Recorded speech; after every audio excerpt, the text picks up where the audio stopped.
Hey YouTube, Awesome Rider here. Welcome to my review for Kamen Rider Revice, episode 19 I believe it is. If I'm not right now, I'll be right in the future when I can look it up and it'll be in the right title. So, this episode was kind of the continuation of the two-part arc about Kamen Rider demons and him discovering that there's more to his driver than meets the eye. It's a transformer. That was a lame joke. That was like a nerdy dad joke. Kind of continues that arc. We left off with him. He was about to transform and risk his life, but fortunately at the beginning, Revi and his brother come to the rescue, and he doesn't have to transform right away. And we spend the rest of the episode kind of dealing with this situation. As he discovers there's the demon in the driver, he mainly figures that out because the driver says, "I'm a demon." He goes to talk to George about it, and he's like, "Look, why did you do this? Did you know this?" And he's like, "Yeah, of course I knew. I just want to make the strongest Kamen Rider possible. It's K." George is such an interesting character to watch because he's like psychotic, but he's still on the side of the good guys for now. And I feel like everyone mostly just reads him as unstable, like in these scenes, and they're like, well, I guess that's just him. Like, is no one gonna talk to anybody else about him? I definitely found that interesting, especially with all of the other stuff going on with the different villains and their motivations and all the heroes, is you have him over here, you know, kind of being mysterious. Like, you kind of know what he's going for, but in a much more real sense, you don't. And what's interesting is his obsession with Kamen Riders and the way their designs are based off of past writers and the whole anniversary aspect. And I almost forgot there's so much going on with Revice that I wanted to know like what his deal was with that. And I'm really curious to see if that comes out as a final motivation. I'm almost going to theorize, and this is a theory already. I tend not to read too many of the fan theories or anything. Or maybe it was a spoiler, I don't know. But that he's going to use the Gift-sama resurrection to create like a Gift-sama rider, to be the ultimate rider, kind of like that story rider from last year, or like Gold Drive, or like an anti-rider or something like that. I don't know, but I find that interesting. So long as they don't bring back any past cameos or anything, I think for the anniversary season with the past designs, tying that motivation in where it still also makes sense for the story could be really interesting. Iki also finds out from the doctor lady about the risks that Demons is undergoing, but she doesn't know like about the demon thing. She just knows that the driver is hurting him. And then Demons has his little Force Ghost moment with his mentor, and then Iki walks through it and they have a talk. And it's really funny. Well, not really funny, but I find it funny because the whole thing was like, well, I need to save my friend Changnesia because my other friend wants me to save Changnesia. And she's like, but if I do it, I'll die. You know, I'll not die. That sounded like good English, awesome, but I'll die. And Iki's like, achieve your dreams! You know, if this is what you think you need to do and it's your dream to become a rider and to save these people, do it and I'll support you. But it came off as funny to me because in context, it made me think about how Iki's character has that like optimistic Toku lead bit, you know, where they're always like, just believe, achieve your dreams, protect smiles like a dentist. And it's just funny in this context. Like, if your dream is to commit suicide in this match, do it. Like, that's just funny to me. Like, I know that's not what the scene meant, but I just thought it was kind of funny, at least to me, on a meta level. But they set that up there.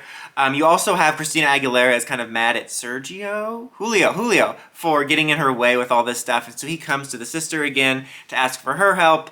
And this all leads to the final confrontation here with Olteka, who we do find out a bit about his motivations as well in this episode, because the triple agent friend's like, look, I need to know your motivations. And he's like, well, basically, I was an egomaniac genius, and Gifu-sama said, I recognize your talent, and we're going to change the world. So we get a little bit into his backstory, which was kind of nice, because of the three, I think we've gotten the least amount from his motivations, so it was nice to touch on that a little bit.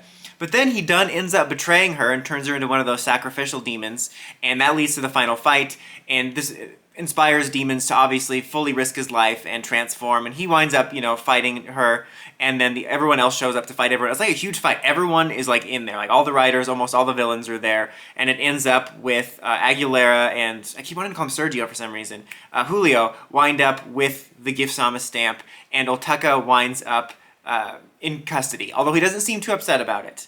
And Demons does risk himself by holding Olteka for the finisher, but Iki is of course like, Toku convenience, I just did enough to knock the driver off. I mean, I didn't expect them to kill Demons off in this episode by any stretch of the imagination, but it was classic Toku convenience. Also, with that being said though, if they did kill him off in this episode, they would totes bring him back, but that's really not an issue because they didn't kill him off.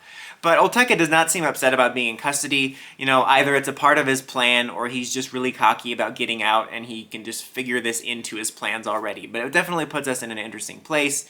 And then at the end of the episode, Demons tells everyone else about the demon and his driver, and we still don't know exactly what it means. Part of me wonders if the demon is Gift-sama and it's like communicating with the driver somehow.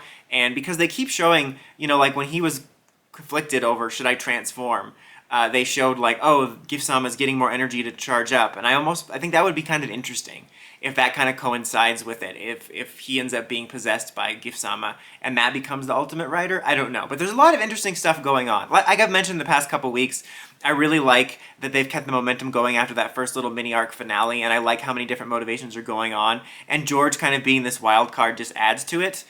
Before I do the score, on a superficial note, I want to note that in the final battle, Revice cycled between a bunch of his ability forms, you know, the ones based on past riders, which I really liked because I do like the power-up forms, and I thought they did the story well for them, but I personally prefer design-wise the old forms, and it's just really nice to see them on a superficial level. Not to mention, Rider series will very often forget about those early forms once we get to the power-ups, and, you know, once we get farther into Revice, that'll probably be the case, but I like that at least within the last 7 episodes, I want to say, there's been a couple times where he's actually used those forms, and I'm really happy about that. But overall, another great episode. Revice continues to impress. I would give it a 4 out of 5. But what did you guys think of the episode? What do you think George's ultimate plans are? Who do you think the demon is inside Demon's driver? Until next time, don't forget, like, comment, subscribe, and climb the steps and ring that bell so you get notifications for my videos. Dawson Rider, signing out.